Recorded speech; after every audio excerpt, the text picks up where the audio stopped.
Pasha! Nena, ang kapal talaga ng pagmumukha mo. Mukha kang masaya. Bakit?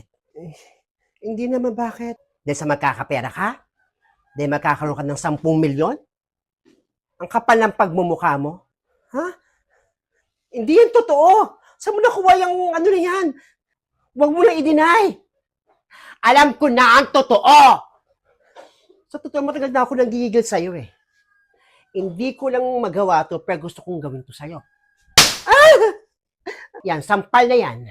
Para sa akin sa panggagawa mo sa akin. At ito pa! Peter, labas na, kain na. Nena?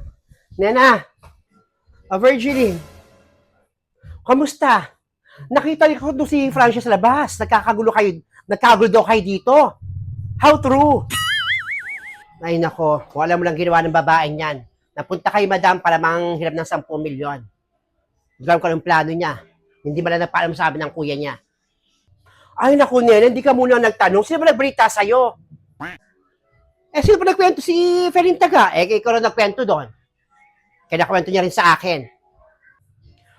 Naikwento ko nga yung kay Feli, kaya lang, hindi ko nasabi kay Feli na hindi na nga tinanggap ni Francia yung pera kasi nga, ayaw din niya na pala ng gulo. Kawawa naman yung tao. Kawawa naman pala si Francia. Nasupal-pal ko tapos, kawawa naman yung bata. Nasampal mo pa. Si Peter. Hindi si Peter. O, Virginie. Isa ka rin, Peter, sinampal mo pa yung kapatid yun, hindi nyo mo lang kinausap. Grabe naman kayo. Nandun yung kapatid mo, nag-iiyak doon, tagwawawala. Pinahiyanin nyo. Ha? Ganun ba? Ba yan, Peter, nakakaya. Nasunga nga ako si Francia. Hindi naman pala yun nakuha yung 10 milyon. Kaya mo na, Nena. Hindi man natin alam yung totoo eh. O, nagkamali tayo. Pero di naman natin sinasadya yun. Puntahan nyo doon, kausapin nyo, Nena. O, Virgiline, kausapin ko. Hindi niya nga tinanggap yung 10 milyon. Maniwala kayo sa akin. At salamat, sinabi mo yan. Meron palang ibang kwento. Si Pakita, hindi ko nasabi agad yung kay Feli. Pakinig ka naman kay Feli. Pinakinggan nyo muna yung paliwanag ng tao. Sige, dyan na muna kayo. Kausapin nyo yung tao. Nagsasampal ninyo. O, wag ka mag-alala, Virgiline. Kakausapin namin. Salamat. Salamat, Virgiline, ha? Peter, nakakaya doon sa kapatid mo. Nasunga nga ako. Hindi ko mo lang pinakinggan yung paliwanag niya. Virgiline, ang ginawa mo kay Nena? Ay, napunta ako dyan kay Nena. Sinabi ko kayo yun yung katotohanan. Hindi naman tinanggap ni Francia yung 10 milyon. Kasi ikaw nakisali ka pa, nakasampal ka pa. Malay ko ba? Hindi ko naman alam. Diyan nga muna kayo.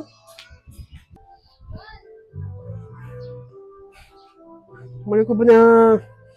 oh. Nakasampal ako. Kawawang Francia. Hoy, Feli. O, Virgiline. Ikaw naman. Kinuwento mo pa kay Nena yung kinuwento ko sa'yo. Kinuwento ko naman yung kwento mo. Nang walang labis, walang kulang. Ay, anong problema doon? O, kinuwento ka nga yun sa'yo. Kaya nagkwento ito si Pakita. Hindi pala tinanggap ni Francia yung 10 milyon kasi nga ayaw din niya ng gulo. Malay ko ba? Hindi mo naman kinuwento sa akin na hindi pala tinanggap ni Francia yung 10 milyon. Kung may kasalanan, hindi ako. Nalit ko na rin nalaman kasi kay Pakita, kaya hindi ko na rin nakwento sa'yo. Ikaw naman si Talakitok ka. Kinuwento mo naman kay Nena. Hindi mo pa alam yung mga nangyayari sa paligid. Ayun, kawawa yung tao. At nakasampal ka rin daw. 3 beses pa sa'yo. Ano ka, ate? Kamag-anak ka kung makasampal ka. Nanggigil ako eh. Akala ko na kinuha niya yung 10 milyon kaya nandilim yung paring ko, sinagot-sagot pa ako. Hindi ako nakapagpigil. Kinobra ko siya. Ewan ko sa'yo, next time kasi, maghintay ka sa susunod na balita. Hindi yung kwento ka agad. Ito sila hindi nag-iisip. Naniwala agad sa'yo. Malay ko ba? Nandiyan ka na nga, Feli. Kausapin ko lang din si Francia. Mababalik yung kala Nena, kawawa naman yung babae yun sa labas. O, sige. Eh, malay ko bang hindi tinanggap ni Francia yung 10 milyon? Hindi ko na kasalanan yun. Paniklik siya ng balita. Pero in fairness ha, ilabas ko yung gigil kay Francia. Matagal ko nang gustong sampigahin yung babae ko.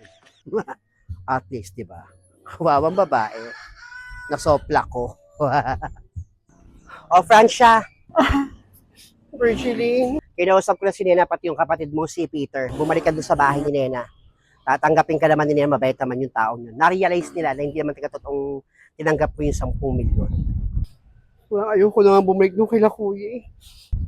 Kasi naman, dami mo rin kasing plano. Ba pwede sa bahay niyo? Ay naku, Francia. Hindi ka pwede sa bahay namin. Tsaka, malikot ang asawa ko, mamaya eh. Akala niya, ako yung katabi niya, mamaya ikaw na pala. Mahirap na makalikot ka pala, mister ko. Uwi ka sa bahay ninyo. Halika na. Sige, sunod ako. Nakakatakot naman. Ang manyak naman ng asawa ni Virgil.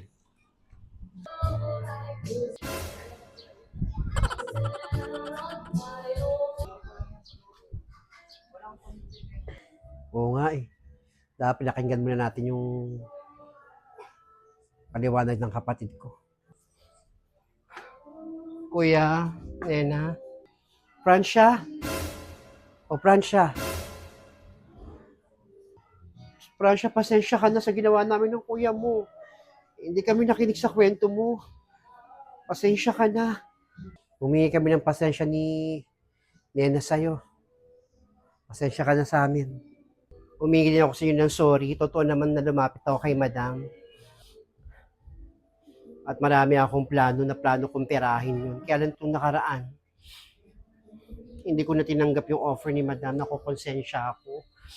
Gusto ko sana magpaliwanag sa inyo. Kaya lang pinagsasampal-sampal yun ako eh.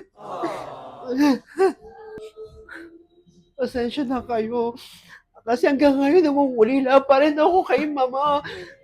Kay Mama.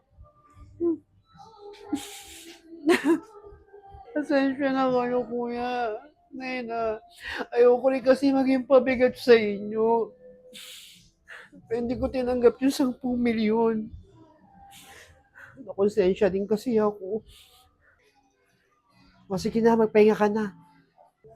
Sige na, magpahinga ka na. Oo, papahinga na ako kasi medyo masakit yung mukha ko. Peter, kawawa naman kapatid mo. Punta muna ako sa labas, wala akong ulam. Mukhang di kasya yung ulam natin dyan, dumating yung kapatid mo. O sige, Nena. Para makakain din si Francia ng marami. Malamang gutom na yan.